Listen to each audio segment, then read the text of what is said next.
Gram atomic mass, gram molecular mass और ग्राम formula mass की बात करते हैं जी। इसको समझने की यहाँ पर कोशिश करते हैं। हमारे पास तीन चीजें यहाँ पर मौजूद हैं, यहाँ पर हम इनको चले नंबरिंग कर देते हैं। अब हमारे आसपास जो भी चीजें मौजूद हैं, हम कहते हैं कि वो किससे मिलके बनी है, वो या तो एटम से मिलके बनी हुई है। इसकी एग्जांपल हम इस तरह से ले सकते हैं जी, जिस तरह हमारे पास कोल है, या हम कह देते हैं यहाँ पर, चले हम ब्रैकेट में लिख देते हैं कोल है, जो कि किससे मिलके बना हुआ है, कार्बन के बहुत सारे जो हमारे पास एटम्स होते हैं उससे मिलके बना हुआ है। अब इसी तरह से हम कहते हैं कि लेट सपोज हमारे पास ये वन है एटम्स की फॉर्म में। दूसरी हम बात करते हैं जी, बहुत सारी चीजें जो है वो मॉलिक्यूल्स की फॉर्म में भी एग्जिस्ट कर रही होती हैं। जैसे कि यहाँ पर चले आप लिख देते हैं मॉलिक्यूल, मॉलिक्यूल्स, ठीक है। जिस तरह वाटर की एग्जांपल हम लेते हैं, हम कहते हैं कि पानी है हमारे पास, इसको मैंने यहाँ पर जी सिंबॉलिक फॉर्म में लिख दिया है, यानी कि हाइड्रोजन को H के सिंबल से लिखा है और ऑक्सीजन को O से। जिस तरह हम लेफ्ट या राइट जाने के लिए इस तरह से एरोज लगाते हैं, बिल्कुल इसी तरह से हम कहते हैं कि जो हमारे पास एलिमेंट्स होते हैं केमिस्ट्री के अंदर, उनको हम जी अल्फाबेट से, इंग्लिश के अल्फाबेट से जाहिर करते हैं।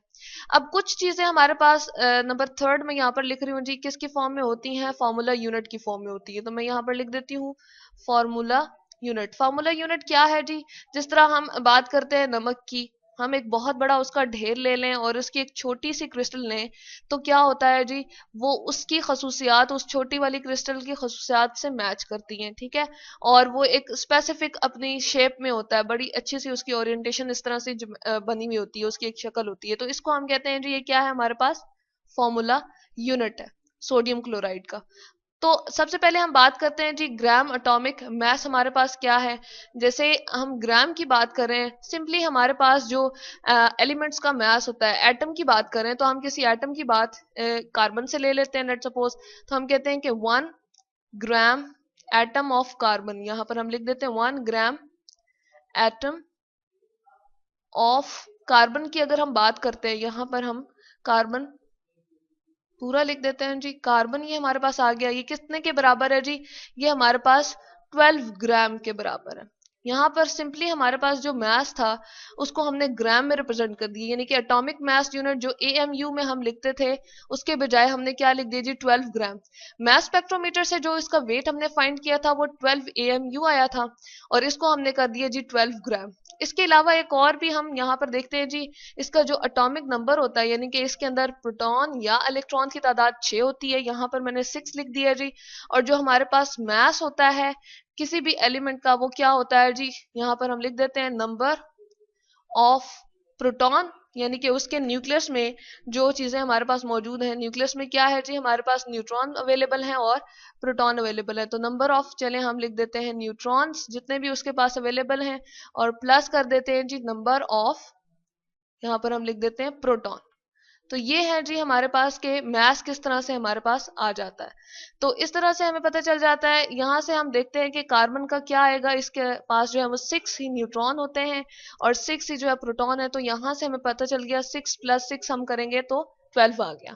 और इसी को जी हम एक और नाम भी देते हैं कि ये हमारे पास क्या बन गया है, 1 मोल। मोल कहते हैं जी ढेर को, और इसको हम लिख सकते हैं 1 मोल ऑफ कार्बन। तो इस तरह से हमें पता चल गया एक ढेर के अंदर जो कार्बन के एक एटम का मास है वो क्या है जी, अगर हमने ग्राम में बताना हो तो वो 12 ग्राम है। अब हम बात करते हैं मॉलिक्यूलर मास की।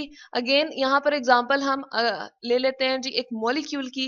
तो मॉलिक्यूल की अगर मैं बात करूं तो हमारे जहन में जो एग्जांपल आती है, सिंपल सी एग्जांपल हम ले लेते हैं 1 ग्राम हमारे पास जो आ जाएगा मॉलिक्यूल ऑफ, हम यहाँ पर ले लेते हैं जी हाइड्रोजन का। तो यहाँ पर हम लिख देते हैं 1 ग्राम मॉलिक्यूल ऑफ H2 भी हम लिख सकते हैं, और इस तरह से हाइड्रोजन पूरा भी लिख सकते हैं। तो हम यहाँ पर चले लिख देते हैं, इसको O को थोड़ा सा हम बड़ा लिख देते हैं जी, ऑफ H2, जो कि हमारे पास हाइड्रोजन गैस अवेलेबल है हमारी इन्वायरमेंट में। क्या होता है जी, दो हाइड्रोजन जो है वो आपस में कोवेलेंट बॉन्ड बना देते हैं। हम कहते हैं इसका एटॉमिक नंबर जो है वो क्या है जी, 1 है। इसके पास प्रोटॉन जो है न्यूक्लियस में एक ही होता है, और इलेक्ट्रॉन इसके आसपास जो मूव कर रहा है वो एक ही है। तो दो हाइड्रोजन के हमने एक को डॉट से रिप्रेजेंट कर दिया, एक के इलेक्ट्रॉन को क्रॉस से, इन दोनों के दरमियान शेयरिंग हो जाती है, और एक इलेक्ट्रॉन इसका इसके ऑर्बिट में रिवॉल्व करता रहता है, और इसका ये जो क्रॉस वाला है वो इसके ऑर्बिट में रिवॉल्व करता रहता है, और इनके पास जो है वो क्या होता है जी, दो इलेक्ट्रॉन, और ये मौजूद हो जाते हैं हर एक के पास, और ये स्टेबल हो जाता है,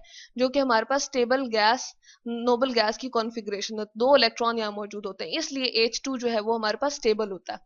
अब इसका हम अगर मास कहें, एक का जो है वो एटॉमिक नंबर हमने बताया चूंकि 1 है, तो हमारे पास कितने हैं जी, 2 एटम है, तो इनका मास जो हो जाएगा 2 ग्राम हम ले लेंगे। अगेन इसके पास एक ही प्रोटॉन अवेलेबल होता है न्यूक्लियस में, इसके पास भी एक ही प्रोटॉन होता है, तो 1 यहां से आएगा और 1 यहां से आएगा, दोनों को ऐड करेंगे तो 2 ग्राम हो जाएगा। इसको ही हम लिख सकते हैं कि जी 1 मोल ऑफ, मोल क्या कहते हैं, अगेन एक ढेर को कहते हैं मोल सिंपली, और केमिकल्स को जो हमारे पास मेजर करने का सिंपलेस्ट सा यूनिट होता है वो मोल भी है। तो 1 मोल के अंदर अगर मॉलिक्यूल ऑफ हाइड्रोजन को हम देखेंगे तो हम क्या कहते हैं कि उसमें उसका कितना मास आ जाएगा जी, उसका 2 ग्राम आएगा। तो यहां पर हमने ये भी बता दिया कि हमने सिंपली इसको ग्राम में जो है रिप्रेजेंट कर दिया। फॉर्मूला मैस की बात करते हैं जी। फॉर्मूला मैस क्या होता है, जिस तरह से हमने क्रिस्टल की बात की थी यहाँ पर कि नमक का क्रिस्टल होता है और इसकी एक स्पेसिफिक शेप होती है जी, यहाँ पर हमने बात की थी, और इस तरह से क्या है जी कि इस पूरे ढेर से इसकी खसूसियात जो है वो मिलती हैं। अब इसी तरह से हम जो है नमक का यहाँ पर लिख देते हैं कि हमारे पास क्या है, NaCl, इसका जो है वो फॉर्मूला है। अब इसको हम लिखते हैं जी, इसका ग्राम में अगर हम मास मेजर कर लें, ग्राम में लिख दें सिंपली, तो क्या हो जाएगा, 1 ग्राम फॉर्मूला मास हम यहां पर लिख देंगे। क्या लिखेंगे जी, फॉर्मूला मास।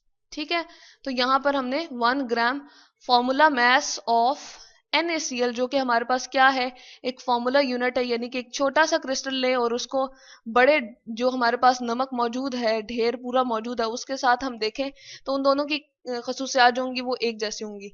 और ये क्या होता है जी, इसको हम कहते हैं सोडियम का जो है हमारे पास एटॉमिक नंबर क्या आता है जी, हमारे पास होता है 11, उसमें प्रोटॉन होते हैं, और न्यूट्रॉन की तादाद यहाँ पर मैं लिख देती हूँ जी, इसको थोड़ा सा हम ड्रैग डाउन करते हैं, और 11 इसमें प्रोटॉन होता है, प्रोटॉन को P से जाहिर कर रही हूँ, और इसमें 12 जो है हमारे पास क्या है जी, न्यूट्रॉन अवेलेबल है। तो इससे न्यूट्रॉन के लिए मैंने N लिखा है, इससे जो इसका मास आ जाएगा जी वो क्या बन जाएगा, हमारे पास प्रोटॉन और न्यूट्रॉन को प्लस करके 23 आ जाएगा। जबकि क्लोरीन का जो रिलेटिव एटॉमिक मास से निकाला गया है मास, वो कितना है जी, 17 प्रोटॉन और 17.5 को ऐड करके, तो इस तरह से इसका जो उस इंस्ट्रूमेंट से मास निकाला गया जो कि मास स्पेक्ट्रोमीटर है, वो हमारे पास आता है जी 17.5 आता है। तो यहाँ पर हम क्या करते हैं जी, सॉरी ये हमारे पास 17 जो है वो इसका एटॉमिक नंबर है, हमें यहाँ पर लिखना है 35.5। तो हम क्या करते हैं जी, दोनों को ऐड करते हैं, यहाँ पर हम लिख देते हैं 23 और प्लस 35.5 हम करते हैं, तो हमारे पास जो इसका मास ग्राम में आता है जी वो कितना आ जाता है, इक्विवेलेंट 50, यहाँ पर हम लिखते हैं जी 58.5 ग्राम।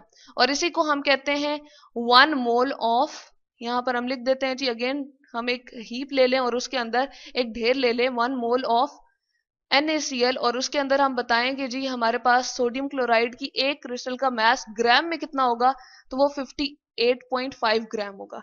तो इसी तरह से जिस तरह हमने 1 मोल ऑफ हाइड्रोजन को बताया जी, उसका मास कितना होगा 2 ग्राम, तो ये हमारे पास क्या है, ग्राम मॉलिक्यूलर मास, और इस तरह से हमने ये बताया ये हमारे पास 58.5 क्या है जी, ग्राम फॉर्मूला मास है, और ये ग्राम मॉलिक्यूलर मास था। इसी तरह से कार्बन की अगर हम बात करते हैं एटम की फॉर्म में, तो हम कहते हैं 12 ग्राम जो है वो इसका क्या है जी, ग्राम एटॉमिक मास है। तो ये है हमारे पास gram atomic mass, molecular mass और ग्राम फॉर्मूला मास। तो इन तीनों को हमने जी यहाँ पर डिस्कस कर लिया।